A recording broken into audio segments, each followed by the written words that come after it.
Congress has said, Mr. President, you can borrow money, but only so much. You can't borrow more than the amount, 14-some-odd trillion dollars. That's all. If you need to borrow more, Congress will have to appropriate it. We have the power of the purse under the Constitution. So this has been brewing. We've been heading to that. I've been warning since we haven't done our job, since the Budget Committee hasn't met about these issues, the Appropriations Committee has not met about these issues, the Finance Committee has not met about the tax and mandatory entitlement programs that are under their jurisdiction. No work has been done all year. None. But we're told not to worry. Our leaders are going to meet a few times in secret, and this little group failed, and this group with the Vice President met, and that didn't work, and then they're going to meet with the President, and that didn't work. And finally, last night, as Senator Wicker said, it did appear an agreement was reached between the Democratic leadership and the Republican leadership on a bill that at least would get us past this debt crisis. So they had the leadership agreement. I haven't read it. I don't know what's in it. I'm going to want to know what's in the bill. I have a constitutional responsibility, as do the other 99, 98 senators here, to make a good judgment on it. But it is odd that after all of that and a bipartisan agreement was reached, the President walked away from it. And he's going to blame now Speaker Boehner, who produced a budget. Senator Reid has thrown something out there. Let's talk about a little bit about what it appears that's in it. Forgive me if I'm not buying in to a proposal on one page that was produced this afternoon. It said we're going to reduce the deficit by $2.7 trillion. Forgive me if I'm not buying into that till I see it and it's been scored. That's what I think ought to happen here today. By the way, you've heard the debates, and Speaker Boehner used this phrase, and others have used it. We want to have dollar per dollar spending to debt reduction. And what that means, debt ceiling increase. What that means, if you increase the debt ceiling and allow the government to borrow another $1 trillion, you should cut spending by $1 trillion. That's just a rough idea. I don't know how they came up with that. That's what they came up with. Remember, the debt's still going up every year because we're still spending more than we take in. Just remember, however, this is like Wimpy in old Popeye's cartoon. Wimpy said, you know, give me a hamburger today and I will pay you tomorrow. What this is we're going to get an immediate ability to borrow $1 trillion, $2 trillion more, raising the debt limit that much on a promise that we'll reduce spending by that amount over 10 years. Not 1 year, 10 years. So this is a dangerous process. This is a kind of rhetoric that's put us in a position that we are today. I've just felt all along this is exactly what's going to happen.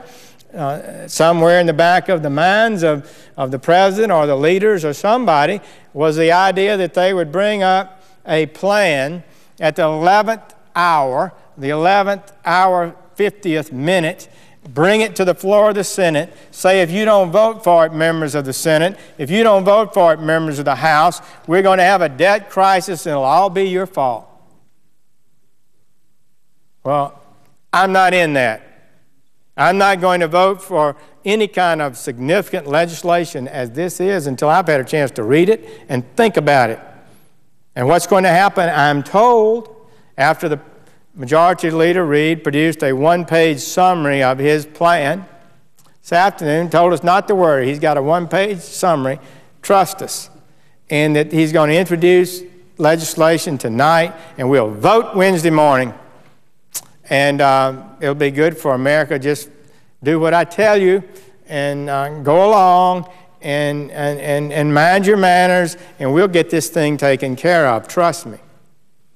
The American people have been trusting Washington too long. American people know there is no justification whatsoever in this country that we are spending so much money that 40% of it has to be borrowed.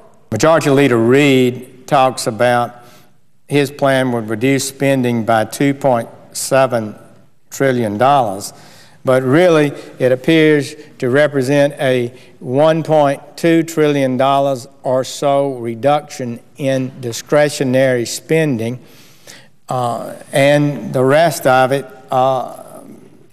is accrued by in other ways. Speaker Boehner's proposal has a discretionary spending reduction of about the same.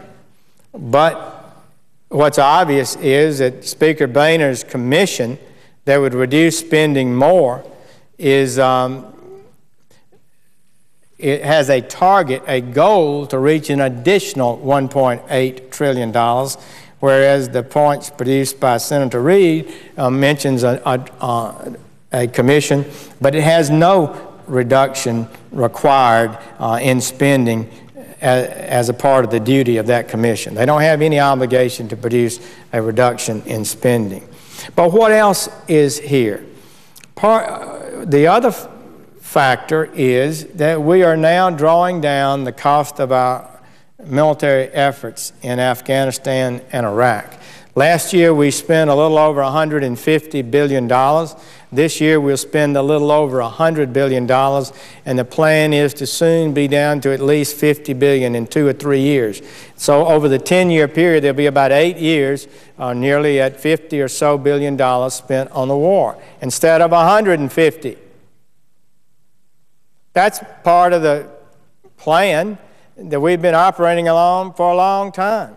$150 billion for the war is not baseline expenditure of the United States. When you talk about spending and how you account for it, you have to know what the baseline is. One reason this country is broke and is in financial crisis is because we claim we're cutting spending when we're increasing spending. So the way it works is the Congressional Budget Office produces an assumption that we will increase spending at the rate of inflation or some other rate over a period of years. And then if you reduce that rate of increase a little bit, politicians claim they've made savings.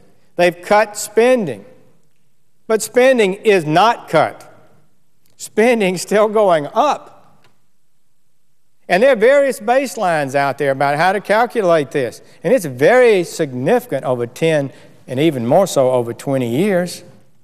So you hear people saying we're cutting spending under this plan that they're going to cut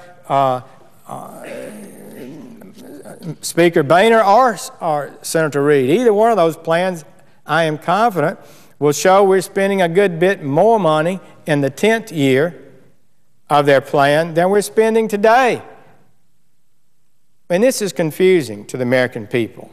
I'm really convinced that the only way we can honestly compare the plans is to go back to the way families do.